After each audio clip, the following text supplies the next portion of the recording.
Family and fellow soldiers, I'm the Professor, and this is the Moment of Truth. You know, they say that crime doesn't pay, but that's not true at all. Crime pays very well. It always has. And there's been those in government who like to reward criminality. Take Barack Obama, for example. He's been getting caked off real sweet by the powers that be for over 25 years, and it ain't chump change either. But it is blood money. Barack Obama himself is worth an estimated $70 million, the lion's share of which he's gotten since he left office. And it comes from things like speaking engagements where he commands around $400,000 per speech, also from book deals and from Netflix. In 2018, Barack and Michelle together signed a multi-year production deal with Netflix to produce series and movies for the streaming service. In fact, Barack Obama was making money off of his sudden white media notoriety long before he got to the White House. He made an estimated $6.8 million from his first book, Dream of My Father, which he wrote when he was running for the Illinois State Senate back in the 90s. Then almost $9 million from his second book, Audacity of Hope, which was published after he had become a U.S. Senator and was gearing up for his presidential campaign, even though he had publicly said he had no plans to run for higher office after he got in the Senate. And Barack Obama hasn't been alone. Michelle Obama's been cashing in too, and on the same bases. She made $36 million for sales of her memoir, and she's part of Obama's Netflix deal, not to mention she charges $200,000 a pop for a speaking engagement.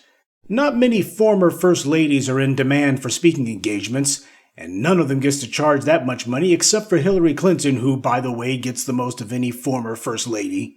You gotta give Michelle and Barack credit, they've made a fortune doing nothing. Well, nothing for black folks. This is how corporate America rewards these political whores when they get out of office. They don't invite these mental midgets to give their speeches because they care about what these empty suits have to say. After all, when these puppets were in office, these corporations were the ones barking out orders at them, so it's not as if they suddenly become interested in their pearls of wisdom once they leave office. This is part of the machine of political corruption in the United States. This is how bribes get paid at the highest levels. The corporations and these rich plutocrats get tons of government handouts and policies tailor-made to benefit only them, and then when their presidential puppet is out of office, they reward them with what amounts to a corporate pension. Tens of millions of dollars. For basically nothing. This way, nobody can claim that such and such senator or such and such president took any money while they were in office. Of course not. They get their bribes and payoffs after they leave office, when the cameras are gone. Not that the white media cared much anyway, but the same white media companies that depend on the government for favorable policies, they wouldn't make a big deal out of it even when they do mention it. Barack and Michelle have become the epitome of being more interested in doing well than in doing good. Recently, Netflix announced that there's a new documentary starring the failed former president. It's about work. I'm not sure exactly what that means, other than working people in the US, it seems. And when you look at the number of views, it's pretty obvious that not a whole lot of folks seem terribly interested in the former president's current misadventures. Judging by the trailer, this latest, whatever this is, seems exactly like the kind of innocuous fluff that wouldn't upset the white corporate overlords that Barack and Michelle currently get so much money from. Now, the documentaries that Michelle and Barack have made in the last couple of years for Netflix haven't exactly set the world on fire. Most of them have come and gone without so much as a by your leave. But this isn't about getting the public to pay money for these things. This is about what amounts to political money laundering. This is about white media companies that promise money to the Obamas while they were in office and pay it to them when they leave. Okay, so why is Obama in particular resurfacing now? Probably because Joe Biden just threatened to run for re-election, and they know that cadaver needs all the help he can get. At least Obama is halfway conscious. Biden doesn't even know what year it is. He thinks he's running for high school class president. Obama's arrogance is only matched by his complacency. He figured that since black voters put him in office, even though he promised us nothing, and then voted to keep him in office after 4 years of his doing nothing, as far as he was concerned, we were all just complete fools. And to be bluntly honest, there were a lot of black people who should have known better but yet chose to play the fool anyway. But not anymore. That critical mass has been broken. When Obama was stumping for Hillary 7 years ago, he had the nerve to say that he would consider it a, quote, personal insult to his legacy if black voters didn't support Hillary. Now that shows you the levels of contempt that this clown had for black people. He didn't do anything for black people. He's coming to us wagging his finger in our faces and saying, I consider it a personal insult if you don't secure my legacy and put Hillary in the White House. Now, he did all this stuff for the LGBT community. Gay marriage became the law of the land, and he even lit up the White House in the rainbow colors on his watch. He did all kinds of things for the LGBT community, but he didn't go to them lecturing them that it would be a personal insult if they didn't vote for Hillary. And the same thing goes for white women. Barack Obama's very first act as president was to sign the Liddy Ledbetter Act. That had to do with giving a sop to the feminist contingent. But he didn't go up to any of those white women and wag his finger in their faces and say, I know a lot of y'all are planning to vote for Trump, but I consider it to be a personal insult if you don't vote for Hillary. He didn't do that. He didn't do that with the Hispanics. He didn't say, after all I did for you with DACA and the DREAM program, I would consider it a personal insult if Latinos don't vote for Hillary. He didn't do that with those other groups. He only pulled that mess with us. Because he was going to show that he was the head Negro in charge. That he speaks and black folks jump just because he says so. That's the level of contempt this scumbag has for black people. Well, this was an opportunity that black voters weren't going to miss to show him a personal insult, to slap him in the face by staying home on Election Day. The ego landed with a thud. He could no longer pretend that the black voters loved him, and the white media couldn't either. Trump's election was a repudiation of Obama's 8 years of refusing to produce for the base that put him in office. The bastard actually said, if you want to give me a good send-off, go vote. Well, we gave him exactly the send-off he deserved, a kick in his pants on the way out the door. I mean, the sheer nerve of this worthless piece of trash. He sat on his hands while black people were literally being murdered in the streets. He did nothing to produce anything tangible to put in our hands. He totally ignored us. On the few occasions when he wasn't ignoring us, he was intentionally making speech after speech, excoriating black men in particular. He didn't have to do that. He wanted to do that because he wanted to show he has nothing in common with us. Well, we showed him we got nothing in common with him either. The world got to see exactly how much clout Obama didn't have with the black community. But please don't let the white media giving this guy some bones fool you. White supremacy is about guarantee of outcome. It's about ensuring that a certain demographic gets the spoils without having to earn it. It's about making sure that success and failure are guaranteed based on color and not on merit. And a large part of the paradigm is to confuse the internal politics of those it wants to keep oppressed. That means black people. But you can't confuse anyone's internal politics unless you got some operatives on the inside. This is why white power is so reliant upon the use of bootlicks, why it spends so much time and effort cultivating them, not that they gotta try very hard. Traitors and turncoats who have agreed to sell out their own people are easy to recruit. This way we're fighting enemies from without and backstabbers from within.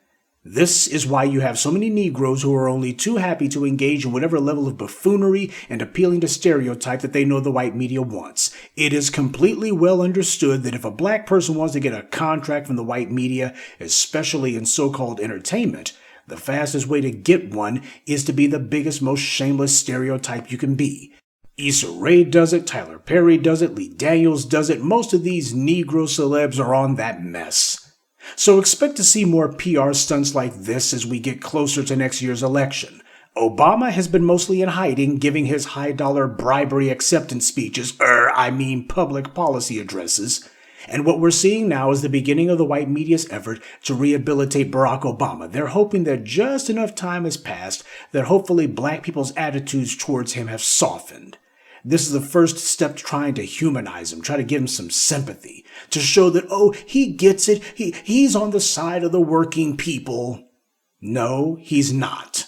Barack Obama is what he's always been, a self-interested social climber. He was always looking for the next mountain to climb. President of the Harvard Law Review, senator, president, these were nothing more than goals for him to mark off the bucket list, and he would do anything to get there, and he did. But white power is hoping they can still get some mileage out of him, so we're seeing him starting to get trotted out for these kind of appearances. Obama wasn't all that visible 3 years ago when Biden ran. He did just enough so that it could be said that, well, Biden wasn't distancing himself from Obama, just enough so nobody could say, well, gee, Biden clearly feels like Obama was a political liability. He didn't even want to be seen with him. Now, he did one or two quickie appearances. But he wasn't out there talking about securing his legacy this time around. He wasn't talking that crap 3 years ago. And he wasn't singing how great Biden was either. Didn't he give a Presidential Medal of Freedom to Biden? Instead, Obama was doing what you expected. He said, well, he's not Trump, and left it at that. Yeah, we're not going to talk about how bad Biden's reputation is with the black community. Biden, the author of the '94 crime bill which turbocharged the prison industrial complex. Barack Obama is not politically radioactive per se, but clearly the bloom is definitely off the rose. He's damaged goods with the black community. Sure, there will always be a contingent of weak-minded Negroes, mostly the black baby boomers, who will love him no matter what. Hey, Bill Clinton signed the '94 crime bill into law, and you still have mobs of black folks who were simply willing to love him and line up to shake his hand, and even line up to vote for Hillary when she ran for the Senate. It takes a lot of black people a long time to finally become disillusioned. To be sure, Obama will always have that core group of simple-minded Negroes who still want to live vicariously through someone. But the days of him being able to pull huge crowds of young black people are long gone. The phony persona of him being a transformational figure is behind us. He can no longer pretend as if the white media can convince us that he defies political gravity. Time has revealed him to be just another political prostitute whoring himself to the highest bidder. He can serve all the boxed lunches he wants and smile that insincere toothy grin of his. The magic is gone. The white media's artificial aura of specialness dissipated as black people became more and more disappointed with him. The white media can give you a platform, but they can't give you legitimacy. His bootlick buddies like Oprah couldn't fix that. Hell, Oprah couldn't even help out her pal Gayle King. Never let the younger generations forget who and what Barack Obama was. That's what our mission is. Those of us who had to live through, or rather who managed to survive, the Obama years. In time, you will have fools from the white media trying to link Obama to Dr. King. Well, Dr. King never got in front of audiences and talked down to black men. He didn't try the pull your pants up routine or any variation on it. Dr. King indicted the system of white supremacy. Obama, on the other hand, attacked the victims of white supremacy. The white media will intensify its efforts to launder Obama's image through propaganda. After all, he was an invention of the white media, so his failure to maintain his prestige is actually their failure to maintain their own. And of course, they will persist in putting him in front of friendly audiences, which they will front-load with Democratic Party shills and operatives. That's why these so-called town halls are all staged events where the people you see in the seats have been vetted 5 ways from Sunday, not only to make sure that they won't ask any embarrassing questions, but to make sure that none of them tries to speak out of turn either. Barack Obama is the ideal black leader that white power would like, and there's a lot of Negroes who would like to be the next Obama and carry on the white media's lies to get there. Because they hope the white media will carpet bomb us with puff pieces and praise in their publications after these turncoats leave office. They hope the white media will save them from the scorn they've earned. Don't dream. We're not about to let the white media or any liberal mouthpieces write Obama's page in history. We're going to do that. He can pick up all the speaking fees he wants, and the white men who pretend to listen to his speeches don't respect him. Well, at least in that regard, they have something in common with the black grassroots. Obama is getting paid by them, but ultimately the idea was that he would be a useful tool to be able to lead us around by the nose. The aim being that the power of nostalgia would be enough to keep us in check. Anytime we became agitated to obtain our power, they would just send out Obama to tell us to simmer down. He would sing a few bars of Al Green.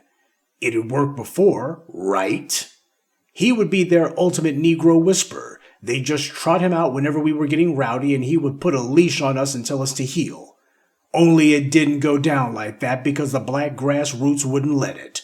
They can put Obama on a Netflix PR piece every month if they want. Hell, they can give him his own TV station, just like they did Oprah. And he'll wind up crashing and burning just like she did. Money doesn't buy respect from us, and it won't make us forget either. All the speaking fees and book deals in the world will never change what Obama is or how we see him. Obama's bank account may be worth millions, but I wouldn't pay a penny for his soul. Good day, and be one. I'd like to take a moment to mention some of our contributors. Vicky Mabry Haight, Burkett Cochrane, Eric Bailey, Cloudwalker Z, and Tamika Armstrong. Salute to them and thank you to everyone for listening, liking, and sharing this message. Black empowerment only exists because of you.